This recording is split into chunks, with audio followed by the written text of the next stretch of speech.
ሰላም ሰላም፣ እንዴት አላችሁ? እግዚአብሔር የተመሰገነ ይሁን። እኔ ከእናንተ ናፍቆትና ሰቀቀን በስተቀር ቸሩ መድኃኒዓለም ይመስገን እስካሁን ባለሁበት ደህና ነኝ። እናንተም ሰላም እንድትሆኑልኝ ነው የዘወትር ጸሎቴ። ይንከካም ብልጽግና ድፍት ይበል። የመግላም ልጅ አልወደውም። በቃ እሱን የሚባል እኔ ብልጽግና የሚባል ነገር አልወድም። ከካም አራጅ ስለሆነ ማለት ነው። እኔ በዛሬው ዕለት አብይን ከማደንቅባቸው የተወሰኑትን ነገር በጣም የገረሙኝ ነገር አሉ እና አብይ በጣም ማደንቀው ማለት ነው ወዳጆችን ሲጥል በጣም ጀግና ሰው ነው። እና በቃ ከአብይ ጋር አንድ ሰው ተቀራረበ ማለት ጉድጓዱን በገንዛጁ እየቆፈረ ነው ማለት ነው። አይታችኋል እስካሁን ድረስ የለማ መገርሳ ያልሆነ አብይ ለማን ሊሆን እንደው ሲጀመር ከመጀመሪያ ማለት ነው። ለማ መገርሳ አብይ ጠቅላይ ሚኒስትር እንዲሆን ኃይለኛውን መስዋዕት የከፈለ ለማ መገርሳ ነው። መጨረሻ ግን በአንገቱ እባብ ጠምጥሞ ሊረሽነው ነበር። እንዲያውም በስንት መከራ ነው አገር ጥሎ የወጣ ማለት ነው። ህዝብ አንበድል ለዚህ ነው ወይ ለውጥ ብለን ያመጣ ነው ብሎ ስለተከራከረ ለማ መገርሳን ጥምድ አድርጎ ያዘው፣ ትቶለት ወጣ። አሁን ደግሞ ጌታቸው ረዳን ይዟል። ሌሎችንም በቃ ከስልጣን ከሱ ጋር እንትን ሲሉት የነበሩትን አጠቃላይ ከስልጣን አወርዷቸዋል። በየአካባቢያችሁ የምታዩት ማለት ነው። በየአካባቢያችሁ በቃ ከአብይ ጋር አጠገብ ሆኖ የሚሰራ ሰው ከጎኑ የሚወድቅበትን ገደል ከጎኑ አብሮ እንደሚያስቀምጥለት ማወቅ መቻል አለባችሁ ማለት ነው። እና አብይ ልክ በቃ ከሱ ጋር የሚሰሩትን የሱን ውስጠ ሚስጥሩን የሚያውቁትን ምናምን ተሎ ብሎ ነው የሚሸኛቸው። እኔ በጣም ነው የሚገርመኝ። በቃ በጣም ነው የሚገርመኝ። ስለ አገር መጎዳት ስለ ኢኮኖሚ ምናምን እሱ ጋር አይታሰብም። የሴት አዳሪ ልጅ ነው፣ ሴት ነው ያሳደገው። አብይ እኮ አባት የለውም፣ ከውሽማ ነው የተወለደ። አብይ መሐመድ አቶ መሐመድ አባቱ አይደሉም። አንዴ ቃለ መጠይቅ ሰጠው እኮ ነው በተመረዘ እህል እንዲሞቱ የተደረገ። ቃለ መጠይቅ ሰጡ። ከዛ ቤተ መንግስት ተጠሩ። የኔ ልጅ አይደለም አይነት ነገር ተናገሩ። አብይን ከልጆች ላይ ይቻለው እንደ ልጆች ነው ያሳደግኩት ብለው ተናገሩ። ቀጣ ቤተ መንግስት ተጠሩ። ቤተ መንግስት ሰንብተው 2 ቀን 3 ቀን ቆይተው ወደ ቤተሰባቸው ሲመለሱ ጅማ ሆስፒታል ገብተው እዛው ህይወታቸው አለፈ፣ ቤታቸው ሳይደርሱ ማለት ነው። አብይ ማለት ጅራታም ነው፣ ጅራታም ማለት ነው። ወዳጆችን ቅድሚያ የሚበላ አብይ ነው። ወዳጆቹን ጠላት ምን ጊዜም ጠላት ነው።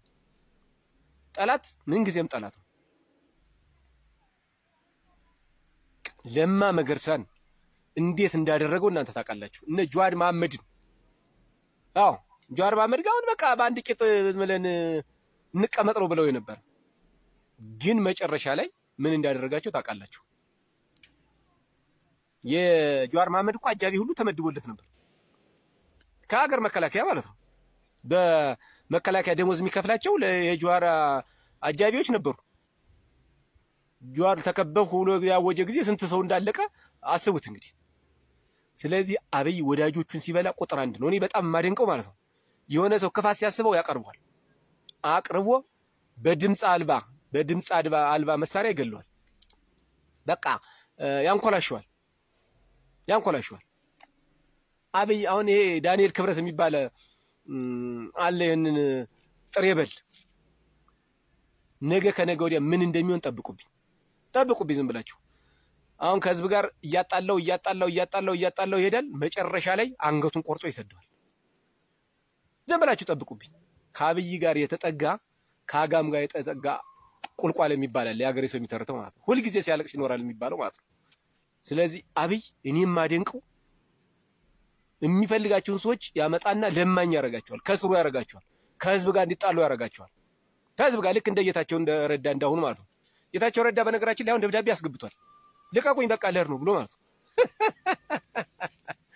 በተደረገው ቃለ መጠይቅ አብይ ተናዶበታል። ጉዴን አወጣህብኝ ብሎ ማለት ነው። በእርግጠኝነት ጌታቸው ረዳ ከሀገር ከወጣ ደግሞ ጉድ ይዘረግፋል። እንደ ልማዱ ይሄ ፖለቲካ ድንክ፣ ይሄ ምናምን ድንክ፣ ይሄ ነገር ሁሉ ድንክ እያለ ያበጥረዋል። ጠብቁብኝ ዝም ብላችሁ። ሀቅ ነው በቃ። በህዝብ ላይ የሚደረግ ዝርፊያ፣ በህዝብ ላይ የሚደረግ ጭፍጨፋ ይወጣል ጌታቸው ሲወጣ። አሁን የሱን ቡራይ ስለሚቀበል ነው ዝም ብሎ ሊያጉደፈድፍ እንዲያ እያለ ያንን የአልጀዚራውን ጋዜጠኛ መመለስ አቅቶት የነበር ማለት ነው። ስለዚህ አሁን አፍሮ ጌታቸው ረዳ የመልቀቂያ ደብዳቤ አስገብቷል። የአብይ መልስ እየጠበቀ ነው። ስለዚህ ደብዳቤውን መለስለታል፣ ቃል ይገባል እንዳትናገር ተብሎ እሺ ብሎ ይወጣል። ከዛ በኋላ ይዘረግፈዋል፣ ልክ እንደ ሌሎች ማለት ነው ይዘረግፈዋል። ይቺ የኢትዮጵያ ፕሬዝዳንት የነበረች ደግሞ ሳህለወርቅ ነው ማን የምትባል እሷ ራሱ አፍኖ ማለት ነው በጣም በደል ሲሰራ አፍኖ ዞ መጨረሻ ላይ አንኮታኩቶ ሰደዳት። ስለዚህ አብይን የማደንቀው እኔ ወዳጆችን ሲጥል አይቆይም፣ ወዲያው ነው የሚጥላቸው። በቃ ወዲያው ማለት ነው ከህዝብ ጋር እንዲጣሉ ያደርጋል፣ መጨረሻ ላይ አንኮታኩቶ ይሰደዋል። ስለዚህ እኔ የማደንቀው ይሄን ነገሩ ነው ማለት ነው። በጣም ከሚያስጠላኝ ደግሞ እኔ ነኝ የማውቅ የሚለው አለ። ለምሳሌ ዶክተሮችን ሰብስቦ ስለ ሕክምና ያስረዳቸዋል። አራዲዮናል መምህራኖችን ሰብስቦ ስለ መምህራን እንዴት ማስተማር እንዳለበት ያስረዳቸዋል። ነጋዴዎችን ሰብስቦ ትርፍ እንዴት ማግኘት እንዳለበት፣ እንዴት መነገድ እንዳለበት ያስረዳቸዋል። አርቲስቶችን ሰብስቦ እንዴት መተወን እንዳለባቸው የሚገርም እኮ ነው። እናት ሙዚቀኞችን እንዴት ድምጽ ማውጣት እንዳለባቸው አብይ ማልችለው ነገር የለም የሚለው በጣም የሚያስጠላኝ ነገር ይሄ ነው። የአብይ ደግሞ እኔ ብቻ ነኝ አዋቂ፣ እኔ ብቻ ነኝ መላክ፣ እኔ ብቻ ነኝ ከሰማይ ለዚህ ህዝብ የወረድኩለት የሚል እጅግ በጣም የሴት አዳሪ ልጅ ያሳደገው መሆኑን ዋናው ምስክሩ ይሄ ነው። ይሄ ነው በቃ ያለው የሥራ ኃላፊነት የጠቅላይ ሚኒስትርነት ስራ ነው መስራት ያለበት። ሹፌርን ሰብስቦ ስለ ሹፍርና ያወራቸዋል። አሁን ደግሞ ብልጽግናን ሰብስቦ ስልጠና ሲጀመር እሱ የስልጠና ሙያ ምን አድርጎ ነው የሚያሰለጥናቸው ማለት ነው። ለምሳሌ አንድ የመንግስት ሰራተኛ ስልጠና በግድ ያስፈልገዋል፣ ልክ ነው። ግን እሱ አይደለም ማሰልጠን ያለበት፣ በዛ ዘርፍ የሰለጠኑ ሰዎች ናቸው ማሰልጠን ያለባቸው። ለምሳሌ ዶክተሮችን ሰብስቦ ከሆነ ስልጠና የሚሰጥ በቃ ከዶክተሮች በላይ እውቅና ያለው ስለ ሕክምና ሙያ ያለው ሰው ነው ማሰልጠን ያለበት። አብይ ምኑን አውቆት ነው ዶክተሮቹን አሰብስቦ ስለ ኦፕሬሽን እና ስለ ሕክምና መድኃኒቶች የሚያሰለጥናቸው? አርቲስቶችን በተመሳሳይ መምህሮችንም በተመሳሳይ አሱ መሆን ያለበት ሐኪሞችን ሰብስቦ ምን ችግር አለ፣ በሙያቸው ላይ ያጋጠማቸው እንቅፋት ምንድን ነው፣ የኑሮ ጉዳያቸው ምንድን ነው ተብሎ ነው መገምገሚያ። እንደዚህ አድርጉ ማለት እኮ አይችልም። ለምሳሌ አንድ ጉንፋን ላመመው ሰው ይሄን መድኃኒት ስጠው ማለት አይችልም። አብይ አያውቅማ። መምህራውን እንዴት አድርጎ ተማሪ ማስተማር እንዳለበት አያውቅም እሱ። ነጋዴዎችን እሱ እንዴት ማትረፍ እንዴት መነገድ እንዳለባቸው አያውቅም እሱ። አሁን ባለሙያ ነው ማሰልጠን ያለበት። ስለዚህ ስልጠና ይባልና የመንግስት ሰራተኛ አይደል። አሰልጣኙ ማን ነው? አብይ አህመድ።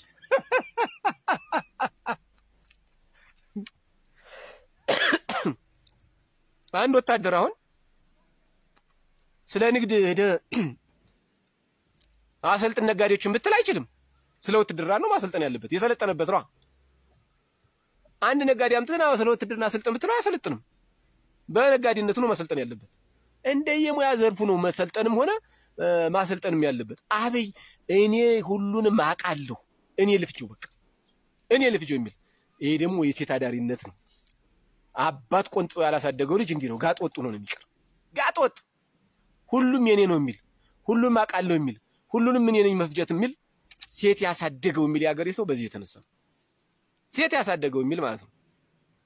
እናቱ ጠጅ ጠምቁ ነበር አሉ እዛ በሻሻ የምትባል ሀገር እና ከጎረቤታቸው አቶ አህመድ ጎረቤት ነበሩ። እየመጡ ያችን ጠጇን ሲቀማምሱ አንድ ቀን ፍቅር ተጀመረ። አብይ ተጸነሰ።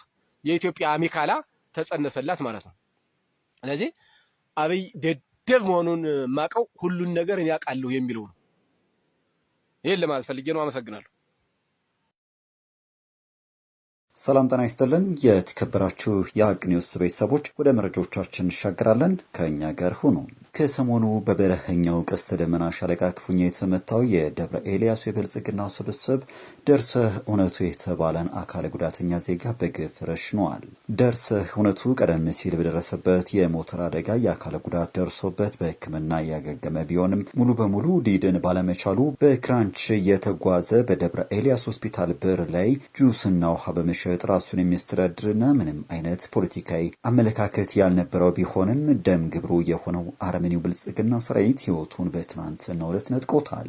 አካል ጉዳተኞች መረዳት ሲገባቸው በግፍ የሚገደሉበት ስርዓት ብልጽግና ይህ ስርዓት ከተማዋን ከወረረ ጀምሮ ለበርካታ ዓመታት በከተማዋ ይኖሩ የነበሩ የአእምሮ ህሙማንን ሳይቀር በአደባባይ በግፍ መረሸኑን የቅርብ ጊዜ ትዝታ ነው። አማራ ፋኖ ብሔራዊ ኃይል ምስራቅ አማራ ቀጠና ሚኒሊክ ዕዝ ላስታ ጀነራል አሳምነው ጽጌ ኮር ማረጉ ተማረ ክፍለ ጦር በዛሬው ዕለት ከ8 በላይ የአገዛዙ ሰራዊትን በመደምሰስና ከ17 በላይ የሚሆኑ የአገዛዙ ሰራዊትን በማቁሰል ታላቅ ድል ተጎናጽፏል። የአማራ ፋኖ ብሔራዊ ኃይል ምስራቅ አማራ ቀጠና ሚኒሊክ ዕዝ የግዙፉ ላስታ ጀነራል አሳምነው ጽጌ ኮር ክንፍ የሆነው ማረጉ ተማረ ክፍለ ጦር ባደረገው አውደ ውጊያም ከ8 በላይ የአገዛዙ ሰራዊት ሲደመሰስ ከ17 በላይ ቁስለኛውን ይዞ ወደ መጣበት እግሬ አውጭኝ ብሎ ፈርጥቷል።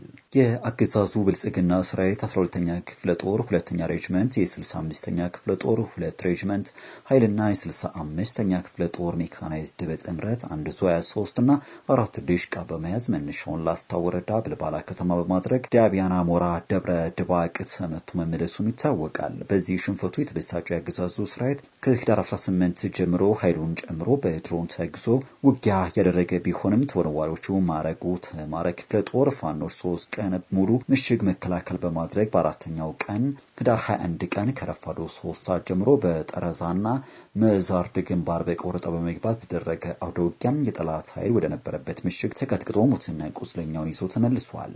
መዳረሻው ድልና ነጻነት የሆነው የአማራ ህዝብ የህልውና ትግሉ ተጠናክሮ ይቀጥላል ሲል የላስታ ጀነራል አሳምነው ጽጌ ኮር በግንኙነት ኃላፊ ፋኖ ቢሆን ቢያብን መረጃውና ደርሷል። በዛሬው ዕለት አረጋ ከበደ ተገኙበት በተባለው ስብሰባ ከተሰብሳቢው ማህበረሰብ ምንም አይነት አዎንታዊ ምላሽ ሳይሰጥ ስብሰባው መበተኑ ተሰምቷል። ህዝባዊ ቅቡልነቱን ያጣው የአብይ አሽከሩ የብልጽግና ስብስብ ከዚህ ቀደም እንዳደረጉ ተላላኪ ሚሊሻዎችና ጋቢ አልብሰው ከህዝቡ ጋር በመቀላቀልና ያስጠኗቸውን ሐሳብ እንዲናገሩ በማድረግ ህዝቡ እንዲህ አለ ለማለት ሞክሯል። በመድረኩ የፋኖን የትግል እንቅስቃሴ አስመልክቶ አሉታዊ ሐሳቦች እንዲነሱ የሚጋ ብዙ አጀንዳዎች የተሰረጉ ቢሆንም ከዚህ ጋር ተያይዞም በኢትዮጵያ ኦርቶዶክስ ተዋሕዶ ቤተክርስቲያን በምስራቅ ጎጃም ሀገረ ስብከት የደብረ ኤልያስ ወረዳ የብሔረ ብፁዓን አጼ መልአክ ስላሴ አንድነት ገዳም ድጋሚ ለማውደም ብልጽግና እያደረገ ባለው ሙከራ ህዝቡ ስለ ገዳሙ ጥላቻና አሉታዊ ሐሳቦችን እንዲያንጸባርቅም ተሞክሯል። ይሁን እንጂ የዚህን ስብስብ እኩይ ተግባር የተረዳው ሰፊው ማህበረሰብ ምንም አይነት ሐሳብ ሳያወጣ ከመቅረቱም በላይ በተነሳው አጀንዳ ዙሪያ እንደ ብልጽግና ተንኮል ሳይሆን መሬት ላይ ያለው እውነታ ተናግረዋል። የመሰከሩ የሃይማኖት አባቶችና ሌሎችም አካላት በእለቱ ስብሰባውን በመሩት አመራሮች እንዲዋከቡና ዝም እንዲሉ ተደርገዋል። በዚህ ምክንያት ያንን አሽከር ሚሊሻቸውን ጋቢ በማልበስ ከማህበረሰቡ ጋር እንዲቀላቀልና የፋኖን መልካም ገጽታ የሚያጎድፉ ሐሳቦች በማንሳትና ገዳሙን ባልዋለበትና በማይገልጹት ክሶች በመክሰስ ድጋሚ ለጥፋትና ለውድመት እንዲዳረግ ለጸረ እምነቱ የአብይ አህመድ መንገድ ጠራጊ ሆነዋል። ገዳሙን በተመለከተ ብልጽግናና በደጋፊዎቹ የሚመራው ወሬ ምንም መሰረት የሌለውና ድጋሚ ገዳሙን ለማውደም ጸረ እምነቱ ብልጽግና እየሄደበት ያለው የሴራ ፖለቲካ መሆኑን ሐቁን የተናገሩት ሃይማኖቶች አባት በዕለቱ ስብሰባውን በመሩት የክልል የዞንና የወረዳ አመራሮች እንዲዋከቡና ዝም እንዲሉ የተደረገ ሲሆን ገዳሙ ዳግመኛ መመታት እንዳለበት እነዚህ ጸረ እምነት የሆኑ ሆዳም አመራሮች በዛቸው ተናግረዋል። ይህንን ጉዳይ አስመልክቶም አስቀድመው በዞኑ አስተዳደር ኃላፊ ተብዬና በከፍተኛ ወታደራዊ መኮንኖች በተደረገ ህዝባዊ ስብሰባ ገዳሙን በተመለከተ ከማህበረሰቡ አፍራሽ ሐሳቦች እንዲነሱ ተሞክሮ ሳይሳካ መቅረቱን ልብ ብለዋል። የአጀንዳው ዋና ዓላማም ጸረ እምነቱ የአብይ መንግስት ለሚያደርሰው ጥፋት ህዝባዊ ሽፋን ለማግኘት መሆኑ ግልጽ ነው። ንጉስ ሚካኤል አሪኮር ሳጅን አደም አሊ ወይም አባናደው ክፍለ ጦር 2ኛ እንድሬስ ተሾመ ሻለቃ ሰራዊት ዛሬም በምዕራብ ወሎ ግንባር ከለላ ወረዳ ኮርቄ ቀበሌ ውስጥ ድል አስመዘገበ። ሳጅን አደም አሊ ወይም አባናደው 2ኛ እንድሬስ ተሾመ ሻለቃ ሰራዊት ከጠዋቱ 2 ሰዓት እስከ 4 ሰዓት ባካሄደው ውጊያ ከከለላ ከተማ ተነስቶ ለወረራ ወደ ቆርኬ የገባው ጠላት ላይ ከባድ ሰብአዊና ቁሳዊ ኪሳራ ያደረሰ ሲሆን በድምሩ 7 የአድማ ብተና አባላት በእነሞት አይፍሬ ሞት መተው ጥይት ተመተው ሁለቱ ወዲያውኑ ሲሞቱ ቀሪዎቹን ቁስለኞች ሸክሮ ጠላት ፈርጥቷል። ንጉስ ሚካኤል አሊ ኮር ሳጅን አደም አሊ አባክፍለ ጦር መካነ ሰላም ከተማ ውስጥ የአንድ ካህን ሚስትን ጨምሮ በድምሩ 3 እመጫት እናቶች ታፍነው ወደ ካምፕ ተወስዶ ተወስዶ በፋሽስቱ አብይ አህመድ ገረድ በሆነ የጸጥታ ኃይል አባል ተደፍሬ የግፍ እንደተፈጸመባቸው በሰማው ጊዜ እጅጉን ማዘኔን እየገለጹ ህዝባችን እንዲህ አይነት ዘግናኝ ድርጊት እየፈጸሙ ታሪኩንና ሃይማኖቱን እንዲሁም እሴቱን የሚሸረሽሩትን ለመታገል ጥርሱን ነክሶ ዳር እስከ ዳር ይነሳ ዘንድ ይህንን የትግል ጥሪ ለማቅረብ እወዳለሁ ይለናል ተከታዩ ሀሳባችን።